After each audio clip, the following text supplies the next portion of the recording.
Hello, Internet, and welcome back to more Story Times. So, this script was written on December 5th, and So, the arcade that I worked at from 2007 to 2019, not 2007, 2017 from 2019, closed on December 4th, 2022. Now, this place opened in 2016, so it lasted about 6 years. It is a franchise, so there are more of them. One more in the state of Georgia that I live in that I believe opened up in 2021? I'm not quite sure. Hubby and I went to walk around it on the last day that the arcade was open. They had new faces that they didn't have when I visited in June. The building seemed to be nice and clean. All the balls from the basketball and skee ball games, however, were gone. They removed a cover that was on the Luigi's Haunted Mansion game. The chase machines, that's claw machines, I mistyped that. The claw machines were low on plushies, and the game prize room was pretty much like almost empty. And there weren't many people there. Just like mostly at like the bowling lanes or the pool tables. I did see 2 people at the bar, which to my surprise, the bar was open. I found it very amusing that they got someone with a bar license to open the bar, only to close it a few months later, because when my friend Oakstar left, the bar was closed because Jet, who had the bar license, no longer worked there because the new GM had ticked him off and he said, bump this. So I found it hilarious that between June and December, they got someone with a bar license to open the bar again.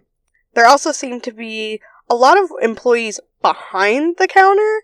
I did find it amusing that a woman dressed as a manager came up to hubby and I asking if we had ordered anything from the kitchen. We told her no. She seemed concerned that they had food made in the kitchen, but no clue where it went. And she walked away talking into the mic on her walkie-talkie. I also cannot recall if, I was told that the overhead mic in round 1 had stopped working or broke at any point.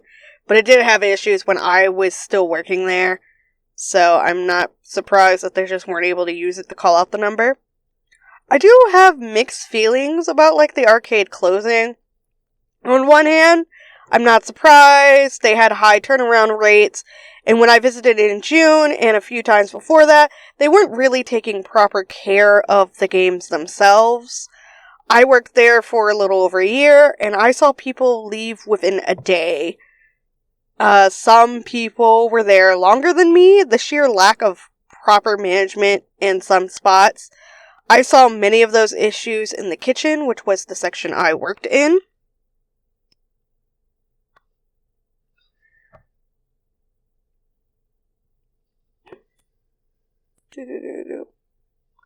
On the other hand, I do feel a sense of sadness and or melancholy, I guess. I'm sad that something that has been a part of my life is now gone. Sure, there is another one that's in Atlanta, owned by the same company, same branding, all that. But I'm unsure about, how I feel about that location. I know they were trying to snag Oakstar and send her over there and a couple of other people. It just was not going to be working out for them. And actually, I was hanging out with 2 friends, Matachi and another person who I haven't given a nickname for, that also worked at round 1 with us. And they were over at the mall that arcade was in. And they were just yeah, it's dead. The whole entire mall is dead. And to me, I'm not surprised. That mall hasn't had much in it since... When was it? Oh, God. They had a Borders in there.